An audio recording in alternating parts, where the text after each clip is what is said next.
pues lo puedan revisar, ¿sí? Hay personas que no tuvieron la oportunidad de ingresar, puesto que lamentablemente solo tenemos 100 cupos, y pues bueno, ya se nos llenó. Les dimos la oportunidad de que a todas las personas que hayan cancelado ingresen en los primeros minutos. Mi nombre es Natalia Herrera, soy bioquímica clínica de profesión de la Universidad Central del Ecuador y directora de gestión de NAEM. Para mí es un agrado poderlos tener. Muchísimas gracias y saludos a todos. Escríbanos en el chat desde donde nos están saludando. Hola Moni Bedón, estamos con Pazmiño Paola, hola Paola, Stalin, Yeti, Sandoval, Nelly Loor, muchísimas gracias por estar. Cristina Ganchala, saludos a todos y nos escriben desde donde nos están saludando. Muchas gracias por acompañarnos. Sí, el día de hoy quiere darnos la bienvenida también el doctor Fernando Vivanco, que es el director académico de NAEM y pues que nos está acompañando en esta jornada. Fer.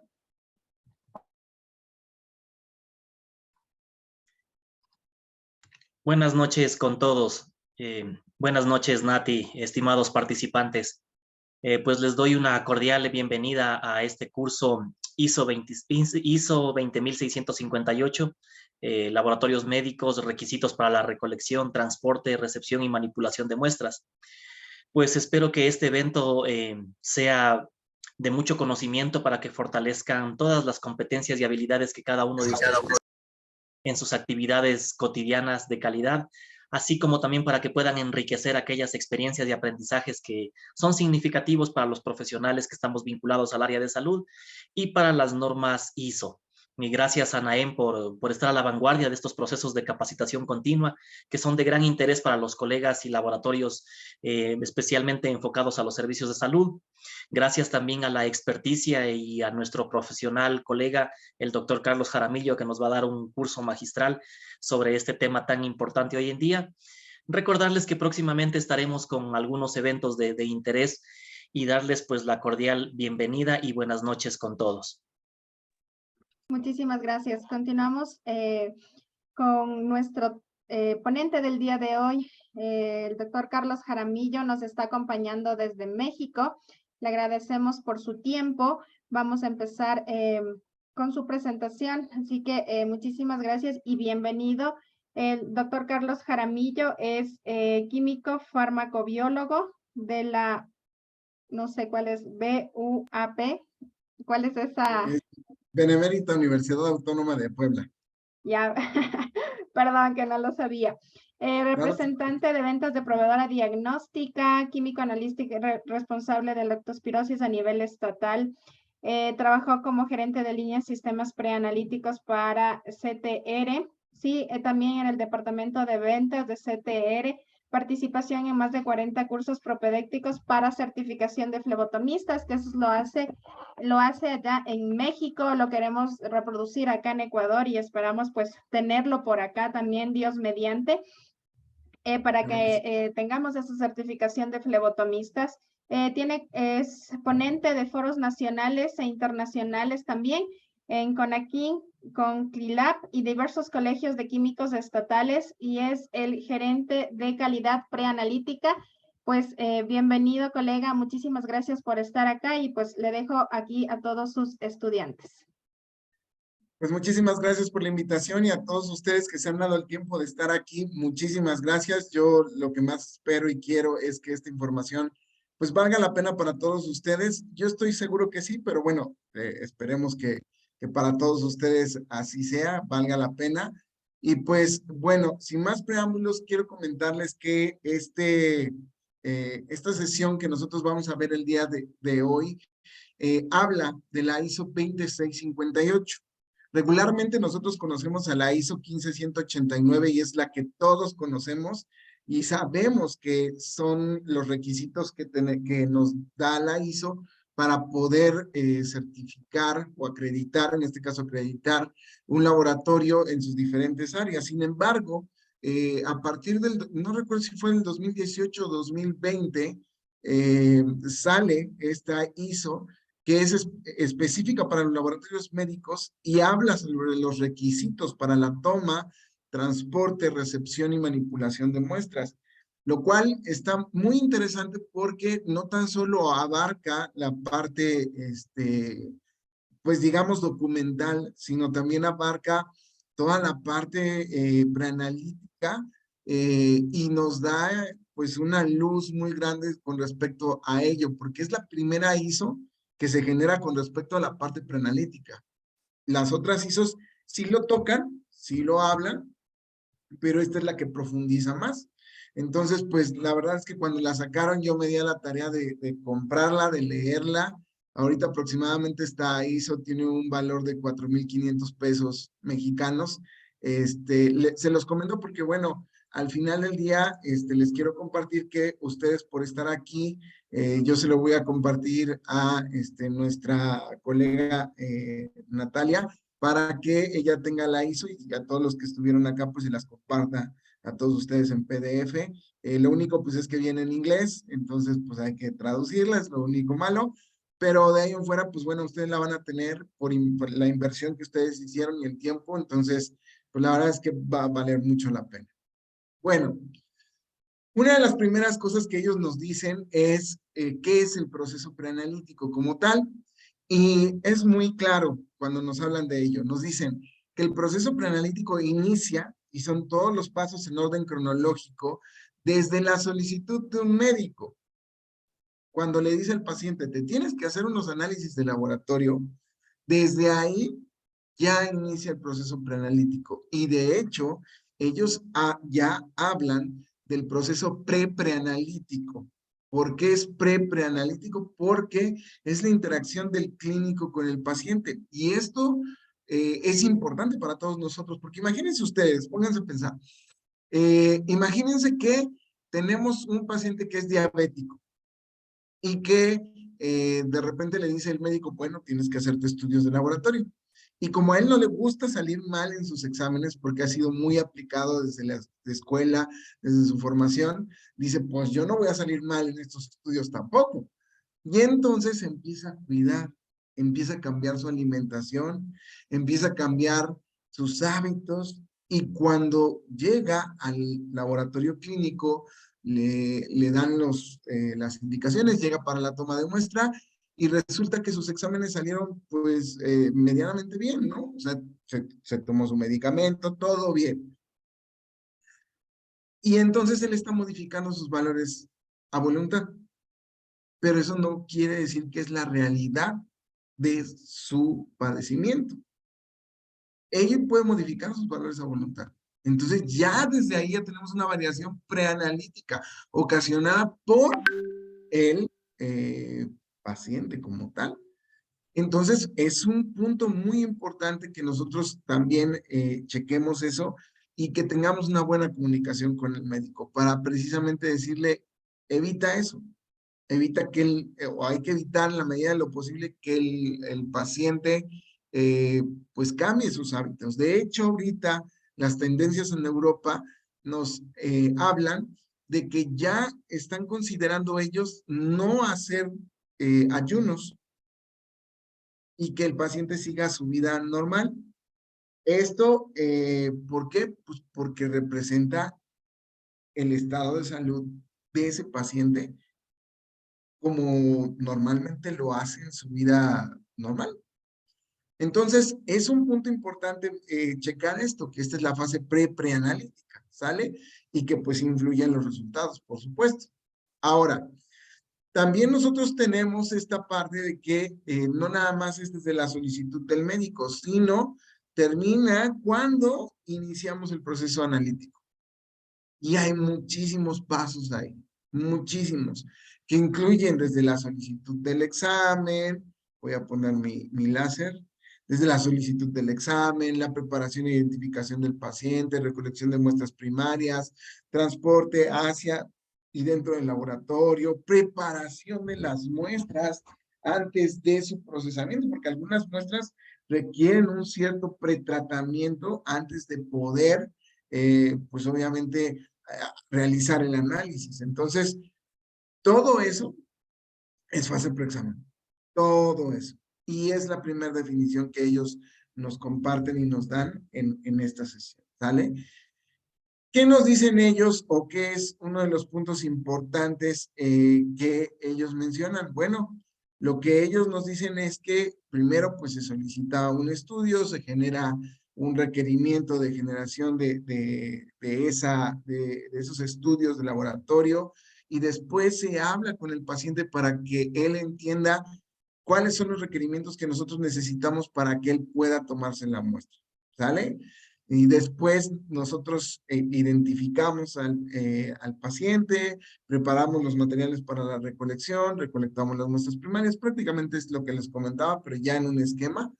Después se preparan las muestras para el transporte, se transportan, las muestras son procesadas y después ya están listas, bueno, procesadas y ya están listas para su examinación. Más o menos este es el esquema de cómo nosotros trabajamos en un laboratorio clínico. Ahora, ¿por qué es importante tenerlo? Porque nosotros, a través de la implementación, y que esto es una parte importante de las ISO, nos dicen que ya tenemos que hacer nuestros diferentes diagramas de flujo de trabajo, lo cual está excelente porque de esta manera nosotros podemos identificar dónde hay una falla o un área de oportunidad y nosotros podemos atacar esas áreas de oportunidad. Entonces, se vuelve algo bonito, se vuelve algo interesante. La verdad es que está muy, muy, muy bien. Y bueno, pues este diagrama prácticamente pues ya te da todo ese proceso en general, en grande. Obviamente hay procesos micro que más adelante veremos. Uno de los puntos importantes y de los más relevantes de esta ISO es que nos dice que lo primero es la orden de prueba de laboratorio. Y una de las cosas que nos dice es que la organización debe de proporcionar esta información. O sea, ¿quién? El laboratorio clínico. Sobre cómo ordenar las pruebas a todos los usuarios de todos los servicios, ya sean pacientes ambulatorios o pacientes hospitalizados. Y entonces nosotros debemos de proporcionar instrucciones para completar un formulario de solicitud de prueba. No es tan solo el hecho de decir, queremos que vaya estos requerimientos de estudio. No, tenemos que decir cómo va a ir los requerimientos de estudio. No sé si ya les pasen, colegas, y ahorita ustedes me dirán, me parece que al finalizar, pero aquí en México tenemos un problema muy grande con las químicas sanguíneas. Las químicas sanguíneas de 12, 32, 25, 56 elementos, cada laboratorio le pone los propios estudios que quieren. Y entonces se vuelve un desgarriate, como decimos aquí, o sea, un relajo, porque pues cada laboratorio tiene su propia forma o su propia química sanguínea. Y no necesariamente es la misma del laboratorio de un lado o de otro laboratorio. Entonces, nosotros tenemos que generar este tipo de solicitudes y justo uno de los puntos que nos pide es que vayan todos los exámenes así bien escritos y ya nada más el médico va seleccionando cuáles son los que va requiriendo. Lo cual está interesante porque imagínense que un laboratorio pide una química de 32 elementos y otro se lo hace en otro laboratorio y dicen, pues sabes qué, yo no tenía, no sé, por decir algo, fosfatas alcalina, no estaba. Entonces, pues, para el otro laboratorio, pero el médico sí la requería. Entonces, esto forma parte importante de lo que nosotros debemos de cambiar pues en esta parte. Ahora, ¿cuál es la información necesaria para la selección de la solicitud de procedimientos de examen? Nosotros primero tenemos que tomar en cuenta cuáles son los factores a los que a los que se afectan de manera significativamente clínica la realización de los exámenes o la interpretación de los resultados. ¿Qué tiene que incluir? Primero, tipo de muestra requerido. Qué importante es eso. Tipo de muestra requerido. Porque yo no sé si ustedes sepan, pero en los insertos de los tubos y de los equipos, de las pruebas que ustedes hacen en la parte analítica, viene qué tipo de muestra requieren. Ahí viene toda la metodología, todos los métodos vienen. Y no todos los métodos aceptan diferentes tipos de muestra. Por ejemplo, hay algunas que aceptan algunas pruebas de química clínica o química sanguínea que aceptan plasma obtenido con EDTA, pero va a haber muchas que no. Va a haber muchas que no. va a depender mucho de la metodología, el tipo pues sí, de método que utilice el equipo para poder hacer ese examen. Sin embargo, es algo importante que nosotros tengamos en conjunto, no tan solo las indicaciones del tubo, sino también de mi equipo, ¿sale? Y con eso nosotros vamos a ver el tipo de muestra requerida para ese estudio, para ese examen. Luego, volumen de muestra primaria, por supuesto, depende mucho del equipamiento que nosotros tengamos en el laboratorio clínico. Hoy en día, todas las directrices de Europa, inclusive la misma ISO 26658, lo que nos pide es que vaya la menor cantidad de sangre posible. No sé si ustedes se han dado cuenta, pero cuando nosotros extraemos sangre de un paciente, regularmente utilizamos los tubos de mayor volumen. Y mucha de ese plasma, suero y paquete celular, pues se queda ahí, en el tubo. Y se tiene que manejar como un residuo biológico infectocontagioso. Pero como diría Juan Gabriel en paz descanse aquí en México, ¿pero qué necesidad hay? Porque a lo mejor no necesitábamos sacar tanta sangre. Y para eso nosotros tenemos que tener esa información bien definida, el volumen de muestra primaria. Y los flebotomistas tienen que conocerlo, tienen que saberlo, porque con base en el paciente que tienen enfrente, en su edad y su peso, van a elegir la técnica adecuada para poder recolectar la muestra. Y con base en el volumen que tú le estás, solicitando para hacer esos estudios, también él va a tomar decisiones de los materiales que va a utilizar, de la cantidad de sangre, etcétera, de todo eso. El otro punto importante son las precauciones especiales. Por supuesto, hay que tener precauciones especiales para cada uno de los estudios. Porque hay estudios que requieren, pues sí, estudios que requieren que la muestra vaya transportada a 37 grados, o en refrigeración, o a temperatura ambiente. Y todo eso nosotros lo tenemos que colocar. ¿Con base en qué? En la metodología de mis equipos y en los insertos de los tubos. También una parte importante son los tiempos de respuesta, que nosotros tengamos el famoso TTA, el tiempo de respuesta total, ¿vale? Esto es muy importante porque muchas de las decisiones médicas pues se basan en los estudios de laboratorio y es muy importante que nosotros presentemos en un tiempo adecuado los exámenes de laboratorio, nuestros resultados. Y eso es un punto bien bonito y bien importante que ojalá se los pueda transmitir. Con que uno de ustedes se lo quede, yo me doy por bien servido. El laboratorio clínico, su principal función es dar resultados confiables y oportunos. Dar resultados confiables y oportunos. De nada me sirve que dé un resultado confiable si no es oportuno. Y viceversa. De nada me sirve dar un resultado oportuno si no es confiable. Es nada. Tenemos que trabajar en esa parte, ¿sale? Y un punto bien bonito. Toda la gente no hace caso. Los intervalos de referencia biológica. Cuando tú utilizas un equipo, una metodología, viene con sus valores de referencia. Pero esos valores de referencia fueron obtenidos en el lugar donde se fabricó el equipo. O sea que si, por ejemplo, tu equipo es inglés, pues los valores de referencia son de gente inglesa, que no necesariamente tienen nada que ver con la gente de Ecuador, o con la gente de Sudamérica, o con la gente de Centroamérica, o con la gente de Norteamérica, bueno, de Norteamérica sí, ¿no? Porque ahí se hicieron. Pero en otros lugares no. La comida es diferente, el estilo de vida es diferente, la raza es diferente. Todo eso cambia los valores de referencia. Y nosotros tendríamos la obligación de sacar nuestros valores de referencia. Y muy pocos laboratorios tienen valores de referencia. Inclusive pueden variar por zona. Por ejemplo, México es un territorio bastante grande, enorme. Hay una diversidad de población increíble y pues obviamente la variación biológica es increíble. No es lo mismo lo que comen los del centro que lo que comen los del sur, que lo que comen los del norte, y las actividades físicas que hacen tampoco.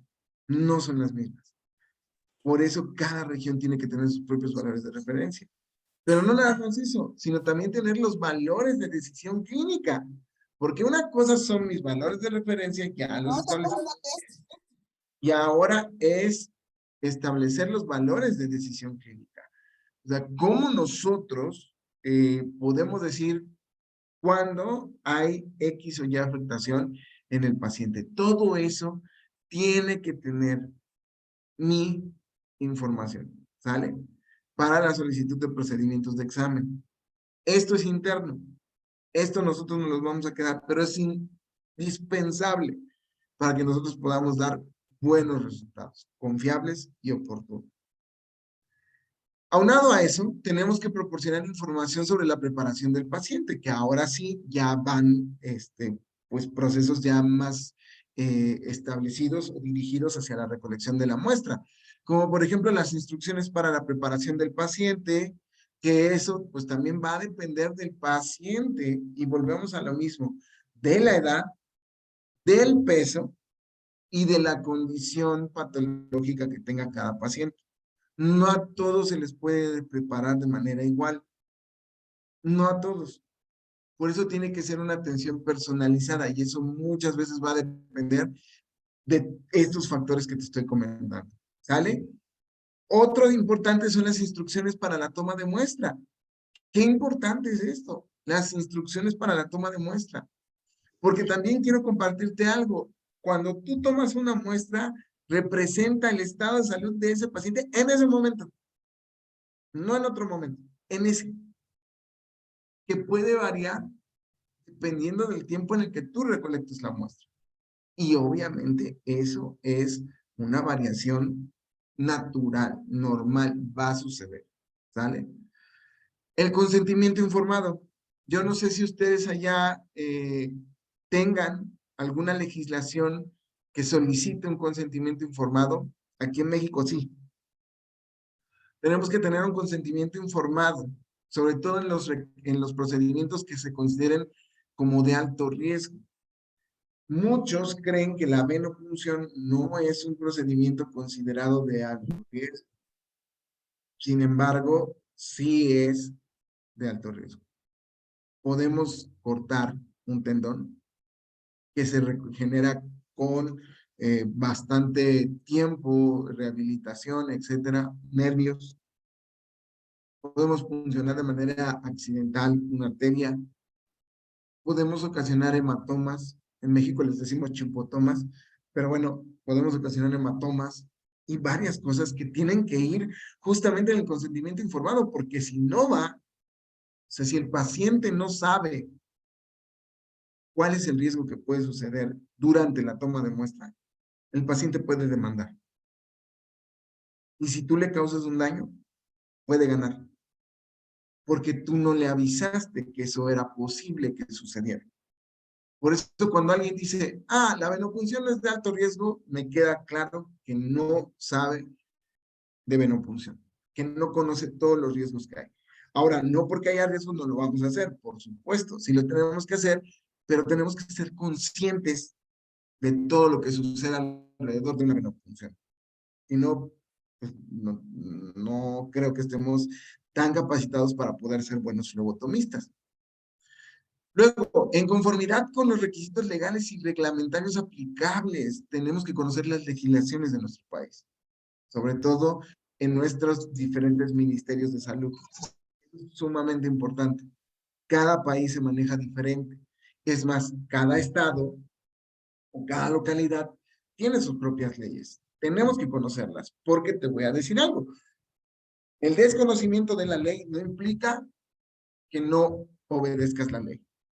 O sea, tú puedes violar la ley y no saberlo, y entonces te llaman y te encierran en la cárcel y te dicen, oye, pues si incumpliste, tú le dices, pero yo no sabía. Pues sí, mijo, pero viene la ley. Y es obligación de nosotros, y más como prestadores de servicios, y más como servidores de salud, conocer cuáles son los riesgos, cuáles son las leyes que nosotros tenemos que manejar en nuestros diferentes estados. ¿Vale? Luego, también tenemos esta parte que es la información que tiene que ir en el formulario de la solicitud. Entonces se va a elaborar y vamos a aplicar procedimientos para la gestión de las solicitudes de la toma de muestra. Se requiere información suficiente para identificar al paciente y al solicitante autorizado, porque qué importante es esto y ahorita vamos a ver por qué. Así como datos clínicos relevantes, por supuesto, que eso es una pelea aquí en México con los médicos. No te indican cuál es el diagnóstico posible o el padecimiento que tiene esa persona, y entonces cuando tú llegas a la toma de muestra tomas malas decisiones. Por ejemplo, si un paciente está anticoagulado o está inhibiendo las plaquetas a través de media aspirina diaria, por eso hago la aclaración, porque puede estar, le pueden poner heparina o warfarina y puede estar anticoagulado, pero también puede inhibir las plaquetas a través de media aspirina diaria. Si nosotros no sabemos eso, si el médico no nos dice que tiene tendencias trombóticas, pues yo voy directo a hacerle una venopunción. ¿Y qué creen? La venopunción es la peor estrategia para ese tipo de pacientes. La mejor sería una punción capilar. Y justo para eso necesito tener la formación académica para poder decirle X o Y, dependiendo del paciente, de la edad, del padecimiento, etcétera. Por eso necesito los datos clínicos relevantes. Es sumamente importante. Luego, nosotros también podemos aplicar requisitos legales en caso de que se apliquen y reglamentarios. ¿Qué debe de ir? ¿Qué debe de ir en esta solicitud? Pues obviamente nombre, apellidos del paciente o información equivalente si no están disponibles, porque también recordemos que no tan solo tratamos con pacientes estándares, sino también trabajamos con pacientes que puedan tener alguna capacidad diferente, como algunos pacientes con síndrome de Down, algunos pacientes con autismo o con otra condición, pues obviamente a veces no es posible que ellos nos faciliten los datos. Sin embargo, pues hay que pedir ayuda de un tutor o de alguna persona que nos pueda apoyar con ello. ¿Sale? Luego, la fecha de nacimiento y sexo del paciente. Esto es sumamente importante, pero nosotros verificarlo, no decírselo. Y esto lo dice la ISO, es muy clara en esa parte. No voy a llamarlo y decirle, Juanita Pérez, ¿puede pasar? No. Folio 344. Me permite una identificación con fotografía y checo con identificación. Por favor, puede decirme su nombre completo, su fecha de nacimiento y su sexo. Es también muy importante porque últimamente las personas han estado cambiando de género a través de diferentes pues, tratamientos, operaciones, cirugías, etcétera. Pero nosotros nos tenemos que basar en la ley. Si él no ha cambiado su documento de identificación personal, pues no podemos tratarle como él nos indique porque, o los resultados darlos así porque legalmente no ha salido su cambio de nombre o etcétera. Y ese es un punto importante. Nos dice que, bueno, no sé si pueda leer las preguntas o hasta el final, colega Natalia. Usted me indica porque hay... Como usted lo desee, como usted quiere. No hay Ok, problema. nos dice, ¿cuál es la normativa vigente que sustenta el consentimiento informado en el Ecuador? Desconozco la ley de Ecuador, la verdad. En México, todas las leyes generales de salud, inclusive de las mismas dependencias, también lo piden aquí en México. O sea, prácticamente todas las instituciones de salud aquí en México lo solicitan, todas. Allá en Ecuador no sé. No, acá Sin no em- tenemos regulada aún ninguna que nos obligue a tenerlo como consentimiento informado para la toma de muestras de todas las áreas del laboratorio. Tenemos quizás algunos consentimientos específicos como para procedimiento de prueba de HIV o drogas, pero en general las demás exámenes que hacemos no hacemos firmar ningún consentimiento, entonces no hay nadie que regule por el momento. Uy, ok, pues yo les diría, no se esperen, porque puede pasar. Cuando sucede la ley de Murphy, pasa, ¿no? Nos dice Getty Sandoval, en el Ecuador tenemos el grave problema de que los médicos quieren hacer laboratorio. ¿Qué hacer? Pues es que realmente ellos no saben todo lo que implica tener un laboratorio clínico. Yo sé, inclusive en México pasa lo mismo, colega. Pero aquí la cuestión es que, pues, zapatero a tus zapatos. O sea, nosotros no podemos hacer lo que ellos hacen porque honestamente no estamos preparados para hacerlo, pero honestamente tampoco ellos están preparados para hacer laboratorio clínico. O sea, eso es una verdad que no muchos se atreven a decir, pero yo sí me atrevo. O sea, la verdad es que ellos tampoco están preparados. Inclusive ellos no saben que un tubo rojo tiene que tener un tiempo de retracción de coágulo. Imagínense a qué nivel, qué grados de estudios van a dar. Eso es algo que pues definitivamente no se puede hacer, ¿no? Pero bueno, pues lo hacen porque la ley lo permite, sí está bien, pero nosotros nos diferenciamos por nuestra expertise en el laboratorio clínico y nuestro trabajo y calidad tiene que hablar de ello. Nos dice Sandra Liliana, buenas noches, en Ecuador ¿se podría implementar esta norma igual que otras? ¿Habría que establecer el alcance?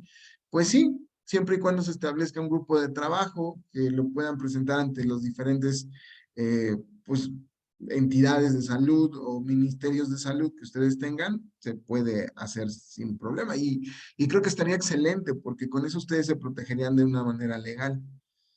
Nos dice Yulitzia Pérez, aquí en Guayaquil, de donde trabajo, a todos los pacientes se les firma un consentimiento informado, un consentimiento antes de tomar la muestra. Excelente. Muy bien, así debería de ser. Así debería de ser. Perfecto. Bueno, vamos a continuar. Aparte de eso, tenemos que tener algunos datos importantes. Dice, buenas noches, ¿cómo deberíamos proceder si el paciente no lleva el pedido de solicitud de exámenes? Pues mira, la realidad es que tenemos de dos sopas. O se lo hacemos o no se lo hacemos. Pero tiene que ir, sobre todo si tú eres una entidad privada, pues muchas veces no podemos perder ese, digamos, ese paciente. ¿Qué sería lo ideal? Y que justo la ISO lo marca. Tenemos que hacer anotaciones. Paciente que vino sin solicitud médica. Porque de alguna manera nosotros nos tenemos que respaldar, porque si no después puede haber alguna legislación que diga, y tú como laboratorio, ¿por qué estás haciendo estudios que no te están solicitando un médico? Lo cual se me hace válido y se me hace bueno. O sea, los estudios de laboratorio sí tienen que ir solicitados por un médico o por lo menos por un profesional de la salud que sea capaz para poder solicitar, que de hecho, pues aquí en México solamente son los médicos. Entonces, eso es, todo hay que documentarlo.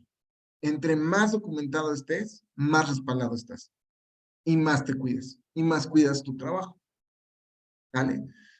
Bueno, ubicación y datos de contacto del paciente. Esto es muy importante. A veces no tomamos esos datos y a veces no sabemos ni cómo llamarle al paciente. En algún caso de alguna situación muy extrema, se tendrían que tener estos datos. Luego también identificador único del paciente, que eso nosotros lo podemos dar, o en el dado caso de que esté hospitalizado, el número de hospital o número de registro del médico o número de su personal de salud que lo atiende. Eso es sumamente importante. Nos dice Sebiocli, dice, existe el acuerdo ministerial 5316 de manera general para el consentimiento informado en la práctica asistencial. Ah, miren, ya ven, sí hay un acuerdo ahí. Muy bien. Bueno, pues vamos a continuar porque ya nos estamos atrasando y el tema todavía da para más. Bueno, también nosotros tenemos que generar las solicitudes de las muestras, ¿vale? Y nosotros como organización tenemos la obligación de disponer de procedimientos para la tramitación de las solicitudes de las tomas de muestra. Va a incluir solicitudes escritas y verbales en situaciones de rutina y de emergencia, tanto en formato electrónico como en papel. Todo tiene que ir en los dos formatos, ¿sale? Y para elaborarlo, dice que vamos a aplicar procedimientos para la gestión de solicitudes de la toma de muestra y requerimos información suficiente para identificar al paciente y al solicitante autorizado, así como datos clínicos relevantes, y pueden aplicarse requisitos legales y reglamentarios. Parece la otra, pero van a ver que no. Primero, ¿qué tiene que venir? Nombre e identificación único del médico o de la persona legalmente autorizada para solicitar el examen o usar la información médica. ¿Ya vieron cómo esto es importante? una dirección de datos de contacto donde se puedan entregar resultados e información de contacto de emergencia para informar de resultados críticos. Por supuesto, si tú ves que una CK, una troponina ahí está súper elevada, pues luego hay que marcar, porque si no, puede suceder algo malo, ¿vale? Entonces, para eso necesitamos todos estos datos. Luego, el tipo de muestra primaria y, en su caso, el lugar anatómico de origen. ¿Qué importante es esto? Muestra obtenida de arteria. Porque, ¿qué creen? Que la sangre venosa no es arterial. Sorpresa. No llevan lo mismo. No llevan lo mismo. La sangre venosa va a llevar los desechos y CO2. La sangre arterial va a llevar nutrientes y oxígeno hacia las células. No son lo mismo. Si yo quiero cuantificar glucosa, albúmina, electrolitos, van a estar variando de manera, digamos, no tan importante, pero en el caso de los desechos, sí, como por ejemplo urea, creatinina, ácido úrico, etc. Entonces, todo esto va haciendo que nosotros sí tengamos que escribir de dónde tomamos la muestra, porque a veces, cuando estamos en un hospital, tomamos la muestra de un paciente que está hospitalizado, que es bien difícil de tomar la muestra, y decimos, pues no puedo de vena, pues de arteria. Tomo de arteria, vaciar los tubos, y de repente llegan y se procesan como si fueran sangre venosa. Y los valores de referencia que se tienen son de sangre venosa, y lo cual, para los desechos, no nos va a ayudar. Entonces tenemos que tener esa anotación importante. Los exámenes solicitados e información clínicamente relevante sobre el paciente y la solicitud. Ya vieron que se parece al anterior, pero para nada es el mismo.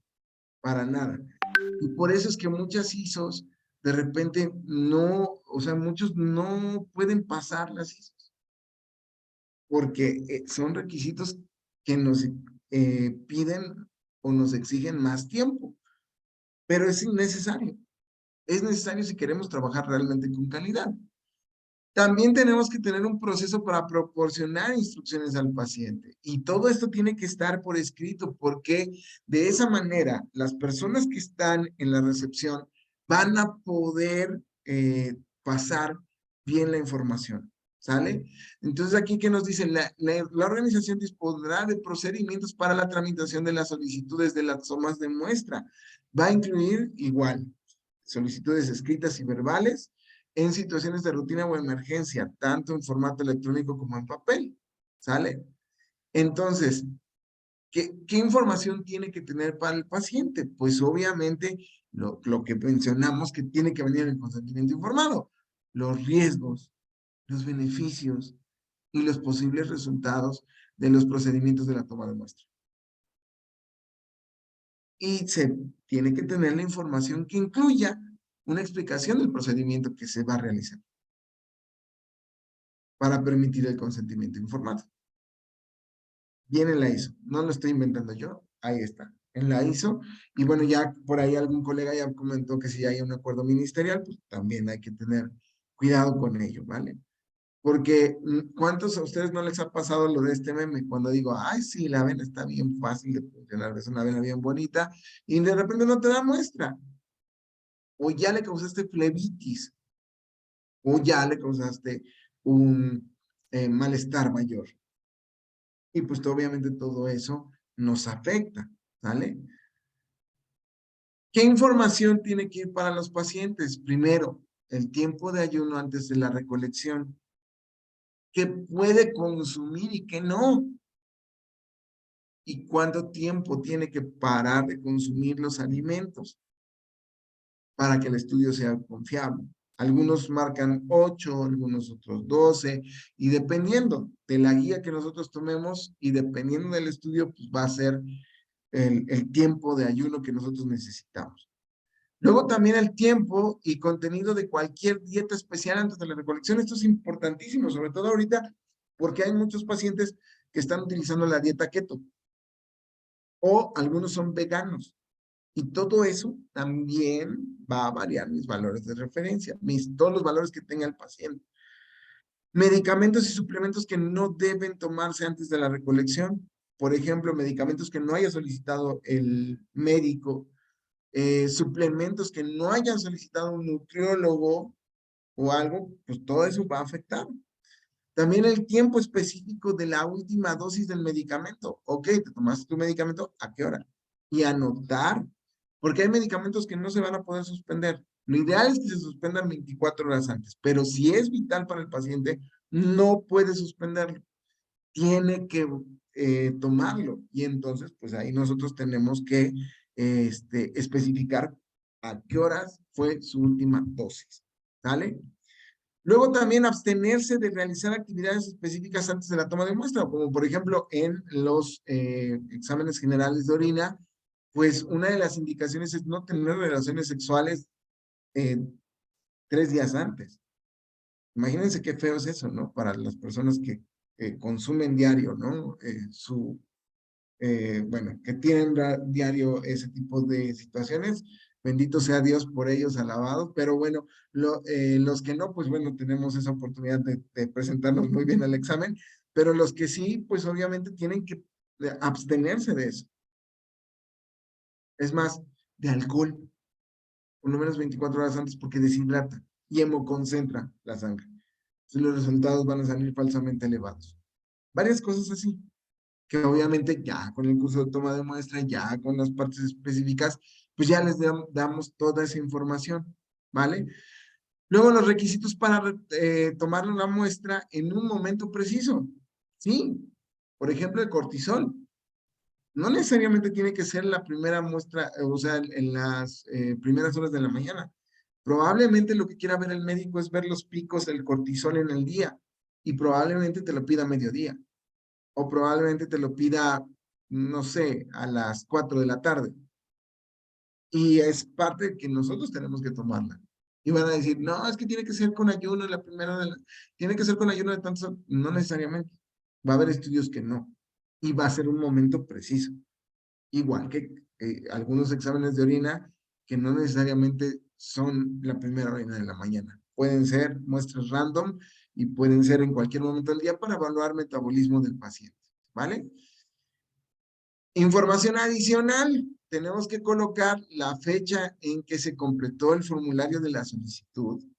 ¿Vale? Fecha y hora de la toma de muestra. Qué importante es esto. Para que tengan las muestras trazabilidad. Si no, no hay trazabilidad. Identificar la persona que tomó la muestra. Esto es muy importante. ¿Por qué? Porque ha sido un punto muy crítico. De repente, pues sí, cada uno lleva sus bitácoras y ahí se ve quién tomó la muestra, sí, pero de repente no notamos qué técnica fue la que se utilizó. A veces no se sabe si fue el de la mañana o el de la tarde, hay que estar rastreando. Por eso tenemos que tener la identidad de la persona que tomó la muestra, para saber y rastrear toda la información necesaria. Luego, fecha y hora de la recepción de la muestra por el laboratorio. Todo eso tiene que estar registrado, de acuerdo a la ISO. También los procedimientos de identificación del paciente. Bueno, esto ya más o menos lo vimos, pero hay algo adicional. Dice que puede ser verificada por un adulto responsable que reconozca al paciente, como por ejemplo un pariente o un cuidador. Porque a veces tenemos adultos mayores que desafortunadamente ya no tienen las mismas condiciones que nosotros. Hay demencia senil en varias ocasiones y pues ellos tienen que tener a alguien que los pueda identificar que son ellas, esas personas. Y se va a registrar el nombre de la persona que confirmó la identidad del paciente. ¿Sale? Aparte de los que ya vimos anteriormente, que estos 3 ya los vimos. ¿Sale? Entonces, es importante. Luego, el procedimiento para la recolección de las muestras. Esta ISO que ustedes van a tener acá, dice, nos comenta Dayana. Nos dice, buenas noches, en el caso del registro de la persona de la toma de muestra, el uso de registros llenados manualmente nos toma mucho tiempo en caso de tener muchos pacientes. ¿Alguna recomendación para los laboratorios? Sí, que tengan ya estandarizado cuáles son los cubículos por persona y que se les asignen ciertos bloques de pacientes para que tú ya sepas de manera sistemática quiénes son ellos. Y ya nada más ellos a lo mejor aplican su firma para corroborar o algún dato que sea para corroborar y listo. De esa manera pueden eficientar un poquito más el tiempo y tener los registros de quienes están tomando ciertas muestras. Y en caso de que haya alguna variación, porque a veces sucede que se le asigna a un flebotomista a un paciente y de repente dice, sabes que yo no puedo con este paciente y lo pasan con alguien más. Ah, bueno, entonces se tiene que comunicar al área de recepción para que se haga el cambio y listo. Y ya, yo creo que eso podría eficientar, sí, mejorar este proceso. ¿Qué importante es esto? Saber las técnicas. Aquí esta ISO las trae. Si tocamos cada técnica, no acabamos el día de hoy. No acabamos, de verdad. Por eso no las puse. Pero vean qué importante es, porque a veces nos están hablando y nos estamos yendo por otro lado. Y la cuestión es que yo he ido a varios laboratorios en donde he dado el curso y regreso después de algunos años y siguen igual. Entonces, no tan solo hay que saberlo, sino también hay que cambiarlo, ¿no? Porque a veces nos distraemos con cualquier cosa, con las señoras que bailan. Bueno, para eso, para las técnicas, nosotros tenemos diferentes recomendaciones también. Aparte de la ISO que lo menciona, también tenemos diferentes entidades o instituciones que nos apoyan en eso, como Clinical Laboratory Standard Institute, que es CLSI, en su documento GP41, GP42, GP36 y no recuerdo ahorita el otro, vienen todas las técnicas para la recolección de las muestras. Ahí ustedes los podrán encontrar. Sin embargo, también tenemos a la Federación Europea de Química Clínica y Medicina de Laboratorio en conjunto con la Caola BioClean, que ellos en el 2018, en junio, sacaron sus compendios para poder hacer su recomendación. Solo sacaron para venopunción, ¿vale? Para la extracción de sangre venosa. Y lo que me ha gustado de esa recomendación es que nos dice que deben de ser 100 capacitaciones iniciales para que se pueda soltar a una persona que apenas está entrando al laboratorio, lo cual está perfecto. 100 tomas me parece un número muy adecuado, porque pueden suceder muchas cosas y puede estar capacitado para responder ante una emergencia o alguna situación adversa. También el sistema de gestión de calidad que se tiene que establecer para la flebotomía, que el personal esté certificado. Qué importante es eso, porque fíjense, en Estados Unidos no puedes tocar a un paciente si no está certificado. Y eso se me hace genial. ¿Por qué? Porque muchos de nosotros no tenemos la preparación para poder extraer una muestra. Es muy diferente sacar sangre de un paciente a realizar una flebotomía de calidad. Muy diferente. Muchos tenemos vicios de años que ya no se hacen o que no son la mejor forma de extraer sangre. Entonces, por eso necesitamos certificar al personal, porque de esa manera demostramos la competencia del personal.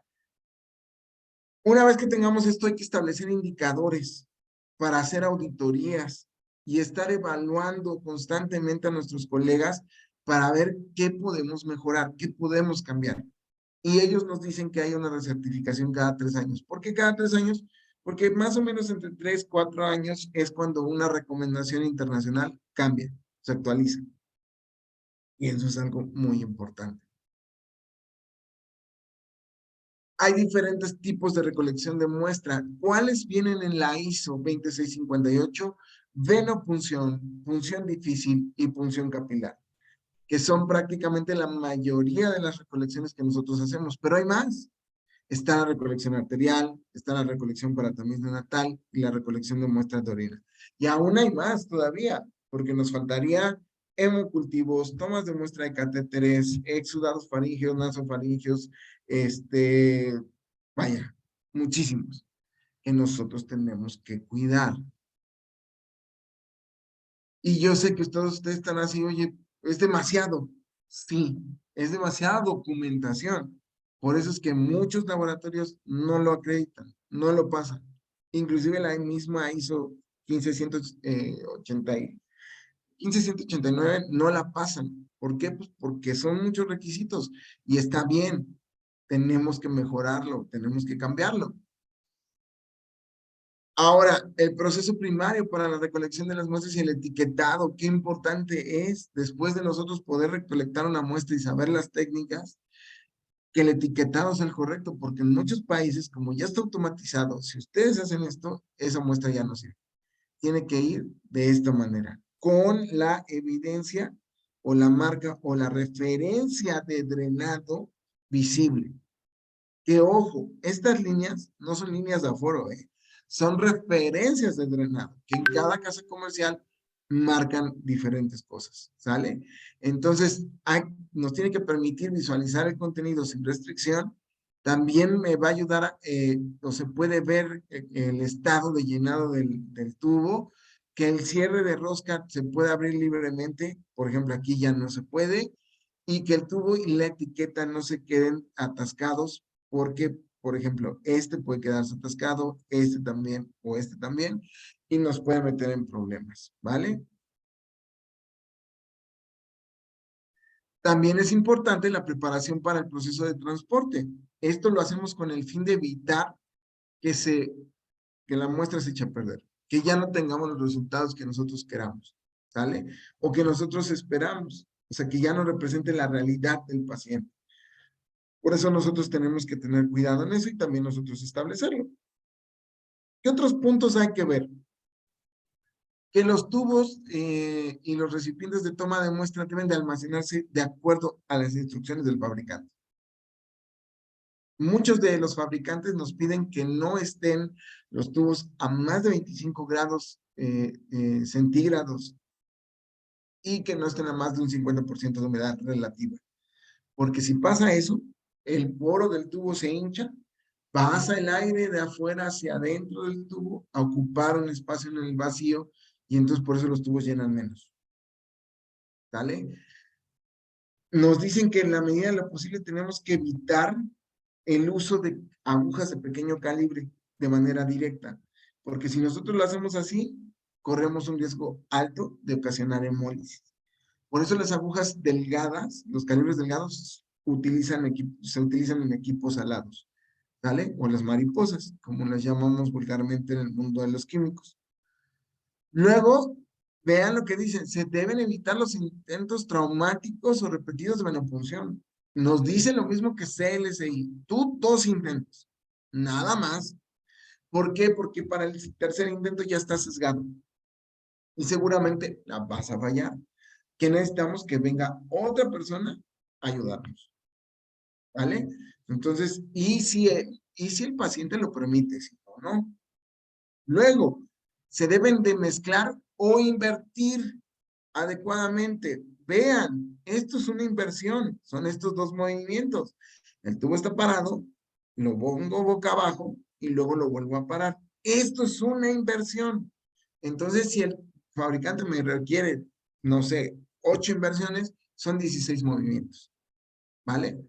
¿Se debe evitar la mezcla excesiva de las muestras? Sí, porque eso puede provocar hemólisis. Por supuesto que puede provocar hemólisis, ¿vale? Se debe de especificar el volumen mínimo recolectado. Qué importante es eso, porque hay tubos que tienen referencias de drenado, pero no tienen el volumen mínimo o el máximo, ¿sale? Y hay que establecerlo. Se debe de recolectar el volumen correcto para la relación muestra aditivo que se guarde, porque si no, pudiéramos tener alteraciones en los resultados. Y que se deben de utilizar los recipientes y aditivos correctos. Todos los tubos tienen aditivos. Los únicos que no lo tienen son los de purga y solo en algunas casas comerciales como Bacuet, como es de Greiner Bio One, como Sarsted y Bacutest en algunos países tienen tubo de descarte, pero hay otros que no. Y son de descarte, ¿eh? Son de purga. Literal, toman tantita muestra y ese tubo se desecha. No me va a servir para nada. No tiene ningún aditivo. Pero todos los demás, y es tapón blanco, todos los demás que sí tienen color. Y todos tienen aditivos, hasta el rojo. Que muchos dicen, ay, ese no tiene nada. No, sí, tiene un activador de coagulación. ¿Sale? Igual el tubo oro. Perdón si a veces parece que estoy regañando, pero es que me apasiona el tema, ¿sale? ¿Cómo saber si estoy recolectando el volumen adecuado? Pues muy fácil. Hay que utilizar tubos que tengan referencias de drenado. Si no tienen referencias de drenado, pues obviamente no es la mejor opción. ¿Vale? Entonces, hay que cuidar esa parte. Y son referencias de drenado, ¿eh? Que les quede claro, referencias de drenado. No es líneas de aforo, ¿vale? Grainger BioOne nos ayuda con los volúmenes máximos y mínimos. Tiene su etiqueta y nos ayuda perfecto. Vean que el triángulo en el vértice superior es el volumen máximo, el vértice medio es el volumen medio o la media, y el vértice inferior, perdón, es el volumen mínimo. Y conforme es el volumen, se va haciendo más pequeño. En esta parte, Grainger BioOne en etiquetas se friega a todas las demás marcas. Sarste también tiene sus referencias de drenado, ¿sale? Sarste también las tiene, ¿ok? Y los procesos para la recepción de muestra. Obviamente nosotros tenemos que darlos, los procedimientos de recepción, evaluación, transformación y almacenamiento de las muestras, que van a contener toda la información necesaria para la realización de cada uno de estos procesos. Y los procedimientos de recepción de muestra abarcarán todos los tipos de muestras recibidos por el laboratorio. En el inserto de los tubos, dice que la muestra no puede estar más de 2 horas en ese contenedor primario. Tenemos que trasvasar la muestra. En este caso, el suero o el plasma. En cuestión de sangre total, pues no. Pero en los otros tubos, sí. Y no lo digo yo, está en los insertos de los tubos. El problema es que no leemos los insertos de los tubos. ¿Y cuántos de nosotros no dejamos los tubos ahí con la muestra primaria en ese tubo y así los almacenamos?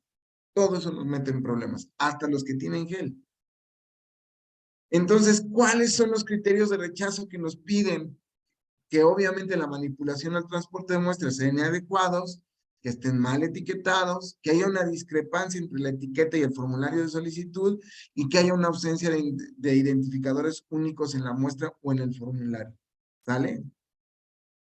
Aparte el uso de anticoagulantes inapropiados o que no vayan bien llenos los tubos, también es un criterio de rechazo, o que tengamos otra alternativa. Por ejemplo, el doctor Giuseppe Lippi en su libro de procedimientos preanalíticos para la flebotomía nos hablan justamente de que nosotros no podemos tener tubos por debajo de un 75%, excepto el azul, que tiene que ir no por debajo de un 90% para que se guarde la relación. Igual que el tapón negro, porque esos tubos sí tienen una dilución específica. El tubo azul tiene una dilución de 1 a 10 y el tubo negro de 1 a 5. Entonces se tienen que guardar esas diluciones, ¿sale? Muestras mezcladas o posiblemente contaminadas que puedan afectar los resultados. Sí, sobre todo cuando está por el tubo. Puede ser que se contamine. La falta de información necesaria para determinar si una muestra o prueba solicitada es adecuada para responder una pregunta clínica. Hay gente, sobre todo médicos, que mandan estudios indiscriminadamente que no necesariamente corresponden al padecimiento de esa persona. Y pues obviamente es un gasto innecesario para el paciente. Y el otro es la exposición de la muestra a temperaturas extremas que afectan la estabilidad o integridad de la muestra, por supuesto. Tenemos que recordar que nosotros manejamos, todos son compuestos proteicos, la mayoría, o enzimáticos, que prácticamente pues, son proteínas también, y todos tienen una temperatura en donde son termolábiles. Entonces tenemos que cuidar todos esos aspectos, ¿vale? Volumen o cantidad insuficiente de la muestra, contenedor inapropiado, daños en el recipiente o hemólisis en la muestra y el tiempo entre la obtención de la muestra y la recepción en el laboratorio que exceda el tiempo especificado. Por ejemplo, orina y todas las demás muestras. ¿Qué nos dicen todas las recomendaciones internacionales, incluyendo la ISO? Que las muestras no deberían de procesarse 2 horas después de su recolección. O sea, tienen que ser antes. Y cada rechazo de muestra debe documentarse, porque esta información puede ser útil para el monitoreo de la calidad en nuestro laboratorio. Aunado a eso, nosotros tenemos que tener procesos de preparación de la muestra. O sea, no nada más hasta ahí, sino de cómo nosotros tenemos que preparar la muestra. Por lo tanto, nosotros debemos de especificar cuánto tiempo y en qué condiciones puede almacenarse la muestra antes de proceder al examen. ¿Esto en dónde lo encuentro? En el inserto de mis pruebas de los equipos y en el inserto de los tubos. ¿Sale? Ahí lo conjunto y lo hago. Pero hay más cosas en las que tenemos que poner atención. Sí, más cosas. Como por ejemplo, ya vimos los métodos, los materiales, los proveedores, los equipos como las centrífugas, la mano de obra, que no haya tanta rotación, que tengan una contratación buena, que no esté desmotivado el personal, el medio ambiente, que tengan instalaciones adecuadas, etcétera. Todo eso me habla justamente del nombre de la página, de una calidad preanalítica. Y vean que son todos estos aspectos. Todos. Por eso se tienen que evaluar los proveedores. El servicio, la calidad del material, la trazabilidad. Tenemos que revisar los insertos. Ay, es que no vienen en la caja. Pues solicítalos.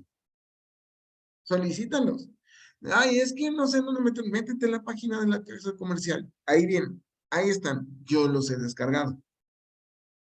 Hay que aplicar las recomendaciones de los fabricantes para que buen uso de sus productos. Porque aunque yo diga, este se parece mucho a Vacutainer, pues este se parece mucho, ok, lo trabajo igual. No, señor, porque son diferentes. Aunque se parecen, son diferentes. Son como los gemelos. Se parecen, son muy igualitos, pero son diferentes. ¿Vale?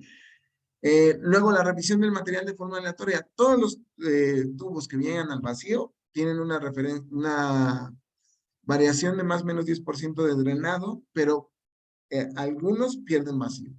Entonces hay que checarlo de manera aleatoria y si pierden vacíos exagerado, pues obviamente hay que pues, hablar con el proveedor. La exigencia de pruebas, hay que pedirle al médico la solicitud del uso de medicamentos, la indicación clínica. En el caso de la identificación y trazabilidad, pues obviamente nosotros lo vamos a definir con todo lo que ya vimos. La documentación, manual de toma, hora de la toma, observaciones durante la toma y técnica usada. Tiene que ir. ¿Por qué? Porque si llega algún reclamo de algún paciente legal, tú tienes cómo defenderte. Si no, no vas a saber. Si yo te pregunto hoy en día, ¿qué técnica utilizaste en el paciente número 2 que le tomaste muestra el lunes? Seguramente me vas a decir, no sé. Pero si tienes todo documentado, permítame, voy al registro y entonces ahora sí, tenemos documentado. Y luego la capacitación, el transporte y conservación de la muestra, que ya vimos, hay que establecer los criterios de aceptación y de rechazo, y la captación e información del personal, ¿sale? Hay que estar evaluándolo de manera constante como lo hemos visto, ¿sale? Bueno, estas recomendaciones ya no. El equipo de protección personal es muy importante, también lo marcan, y sobre todo, ahorita que pasó COVID, es muy importante que ustedes no relajen las medidas de seguridad, porque todo lo que han visto de ciencia ficción, pues ya vieron que no necesariamente va a ser tanta ficción. Y los primeros que nos vamos a enfrentar ante ese tipo de microorganismos, vamos a ser el personal de salud. Entonces hay que cuidarlos. La eliminación de acuerdo a la OMS o a los ministerios de salud de los residuos biológicos infectocontagiosos o del equipo de protección personal, que tenemos que tener un autoclave, tenemos que ponerlo a 20 minutos a 121 grados y después desecharlo en RPBI no anatómico. En nuestro caso, nos piden que los tubos vayan cerrados en bolsa roja y para su desecho. Y en cuestión del personal, que estén en constante evaluación, ¿sale? De las tomas de muestra, de todos los datos, de todos los registros que se tengan que hacer, hay que hacerlo. Para eso nosotros sí sugerimos que haya un supervisor de toma de muestra. Esta es una nota importante. Para la toma de muestra en niños menores de 2 años de edad, se deberá realizar por personal experimentado que comprenda y pueda gestionar los peligros y riesgos potenciales asociados con el procedimiento. Les garantizo que el 80% de los profesionistas aquí en México desconocen esto. Bueno, no el 80, porque ya hemos cambiado. Yo creo que como un 60% aproximadamente. Pero hay muchos profesionales que no saben cómo tratar, sobre todo médicos y enfermeras. Entonces, hay que saber cómo tratar a este tipo de pacientes. Y un punto importante que menciona aquí es la cadena de custodia. Tenemos que saber la ubicación de cualquier muestra y debe de ser determinada en cualquier momento. Para eso, todos los registros y formularios asociados para la identificación de esta muestra deben de estar bien requisitados. Los registros deben de estar completos de las tomas de muestra, incluida la identidad de todas las personas que manipulen la muestra o que transfieran las muestras o que transporten las muestras, y deben de ir todos los detalles de las fechas y horas pertinentes. Todos los registros se deben de almacenar de forma segura, ya que pueden ser necesarios utilizarlos como prueba. ¿Sale? Y un punto que me gusta mucho de las ISOs es que habla sobre la satisfacción del cliente. Hay que aplicar encuestas de satisfacción al cliente, sobre las instalaciones, sobre el personal de la toma de muestra, sobre las recolecciones de la muestra, hacer estudios estadísticos y aplicar mejoras y medirlos. Es muy importante, porque aunque ustedes no me lo quieran creer, el laboratorio clínico es un negocio y se vende. Y esta información les va a servir para saber qué mejorar para poder seguir vendiendo su servicio. ¿Sale? Prácticamente esto es lo que ustedes pueden evaluar. No me voy a meter acá porque es mucha información estárselos comentando todo, pero pues ahí va a quedar para que todos ustedes puedan verlo. Le pueden poner pausa al video en YouTube y bueno, pues pueden ver todo lo que ustedes pueden evaluar en la fase preanalítica. ¿Vale? Para eso sí necesitamos un supervisor de toma de muestra que nos va a coadyuvar para mejorar la calidad de las recolecciones de las muestras. ¿Vale? Y la sugerencia, pues, es que haya formularios de Google en donde este supervisor esté ya con este formulario en su tablet o en su smartphone y esté evaluando al personal, y esto todo va a ir directamente hacia la computadora del jefe y Google ya inclusive te da ya las estadísticas y ya nada más tú observas cuáles son las estadísticas y ves cuáles son las mejoras a aplicar de acuerdo a tus indicadores. Por eso, muestras de calidad es igual a resultados confiables. ¿Sale? Ahí les metemos un pequeño golecito para que nos sigan en nuestras diferentes redes sociales. Este ya no es nuestro teléfono, pero ahí estamos. Y bueno, pues estamos a sus órdenes. Ahora sí, si tienen alguna duda o algún comentario, pues ahora sí estoy a sus órdenes. Es un repaso general, pero muy rápido, pero espero que haya sido sustancioso. Y de todas maneras, nosotros les vamos a compartir esta ISO a nuestra colega. Yo creo que el día de mañana se las compartimos. Y pues, bueno, no sé si tengan alguna duda, alguna pregunta, algún comentario. Con mucho gusto, estamos a sus órdenes. Muchísimas gracias, colega. Ha sido una excelente ponencia, muchas cosas que, pues bueno, que tenemos que mejorar, que acá no lo hacemos. Comencemos por el consentimiento informado, que no es, nadie nos regula hacerlo, pero vamos a implementar esa práctica que está súper buena porque, como usted dice, hay que protegernos, hay que hacer mejor el trabajo y no solamente es estar y participar en los cursos, sino ver cómo podemos mejorar en nuestras instituciones, en nuestras organizaciones. Entonces, comencemos por esa parte de ir cumpliendo, ¿no? Como en todas las charlas, siempre es importante que tomemos las cosas positivas que podemos cambiar en nuestras organizaciones y pues hagamos esta mejora por el bien de nuestros pacientes. La importancia de la toma de muestra, quizás a veces no le damos tanta importancia, pero sabemos que es el 70% o más de los problemas en los resultados, ¿no? Entonces, si es un gran problema que no lo estamos evidenciando o que no lo tomamos en cuenta en las organizaciones, había la colega o la participante que nos decía cómo mejoramos o cómo hacemos la trazabilidad de los flebotomistas que están tomando las muestras, sobre todo en organizaciones que tienen varias personas que cumplen esa función, pues ayudarse también con la parte del sistema informático, ¿no?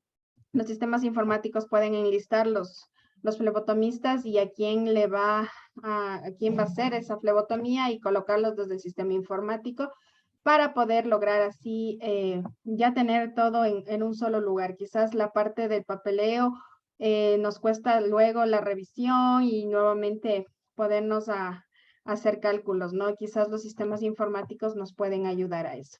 Entonces queremos que nos hagan preguntas si es que en el caso lo tuviera. Se vio Clipichincha, dice felicitaciones al expositor y a Naén, muchísimas gracias. Yulitza, gracias al exponente preciosa nuestra profesión. Muchas gracias, Nelly. ¿Cómo nos recomienda disminuir el volumen de muestras si ya los tubos vienen con volumen predeterminado? Justo comprando tubos de pequeño volumen. Todas las casas comerciales manejan diferentes volúmenes de drenado. No necesariamente son unos.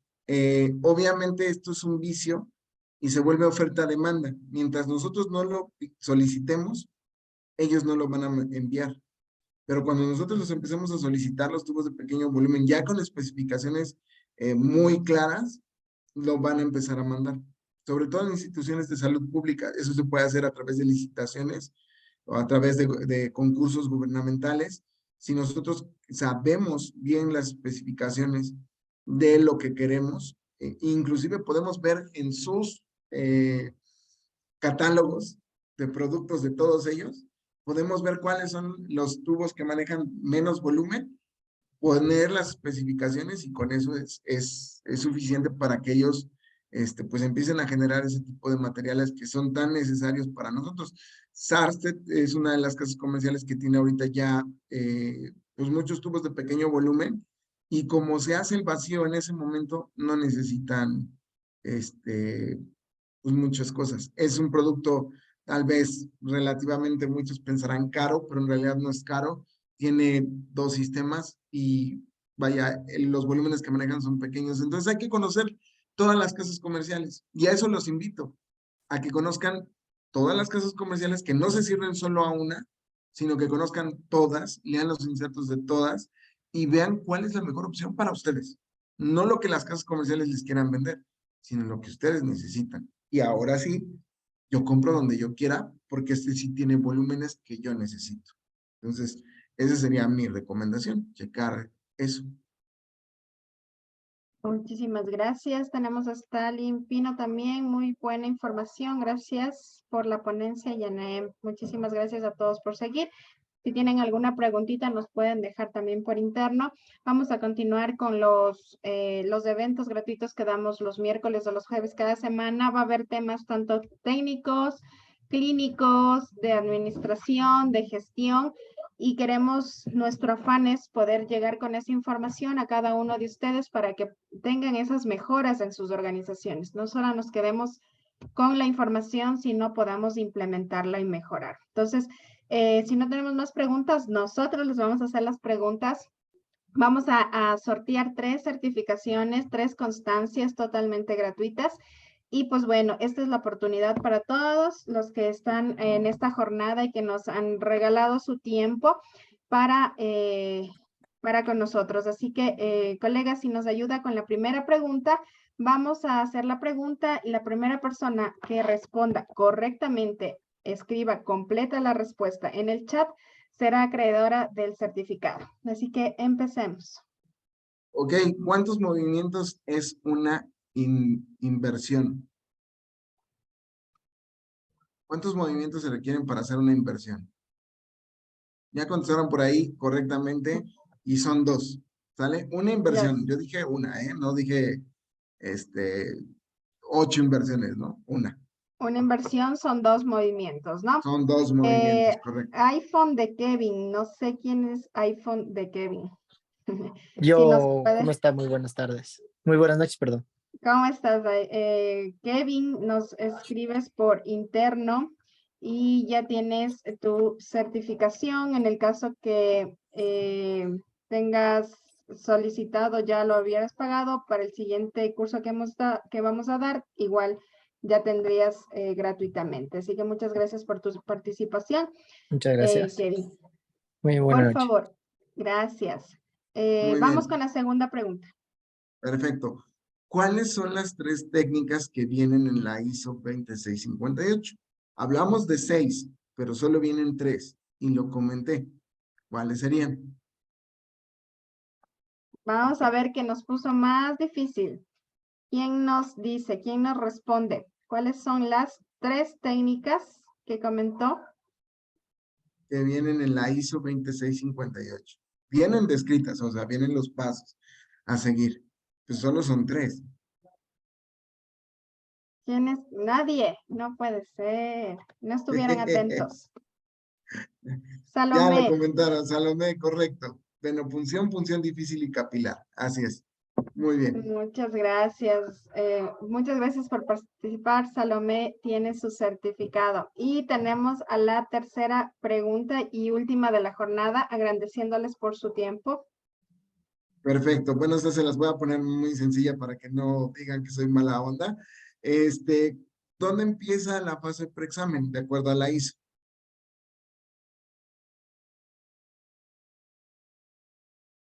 Ya, nos responden acá. Yadira Lema. Solicitud de examen. Sí, estamos Solicitud perfectos. de Entonces médico. Así es la es. tercera ganadora. Igual Yadira. Estamos con Kevin y estamos con Salomé, que nos escriban por interno para gestionar sus certificados. Y las personas que no pudieron responder oportunamente y quieren su certificado, ¿para qué les va a servir su certificado? Para su formación, para la constancia que ustedes han seguido este tipo de eventos. Les sirve mucho para su currículum y obviamente pues para aplicarlo y mejorar en sus organizaciones. Así también hacemos amigos de otros países, de otras ciudades. Muchísimas gracias. Vamos a seguirlo teniendo en más eventos. A nuestro colega Carlos Jaramillo desde México, y también estaremos nosotros participando en sus eventos, así que síganle también en sus redes sociales, Calidad Preanalítica, y estamos con diplomados con ellos. Así que muchísimas gracias, Carlos, ha sido un gusto para nosotros poderlo tener acá, y pues Fernando también estará acá diciéndole unas palabras para poder concluir la jornada del día de hoy. Muchísimas gracias. Bueno, pues agradecemos enormemente al bagaje profesional de nuestro colega, el doctor Carlos Jaramillo, que ha compartido con nosotros pues estos conocimientos y esta experiencia que lleva a cabo en torno a toda esta fase preanalítica, que es un componente muy importante dentro del laboratorio clínico. Reiteramos nuestra cooperación y nuestro agradecimiento por esta charla tan importante y magistral que nos ha dado. Gracias a Naem, como siempre, por estas disertaciones de importancia a nivel de los servicios de salud clínica, pues, y muchas gracias, mi estimado Carlos. Buenas noches. Muchas gracias por la invitación y muchas gracias a todos los asistentes.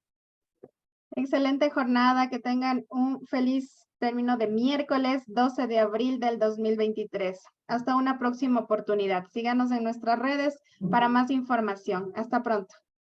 Hasta luego.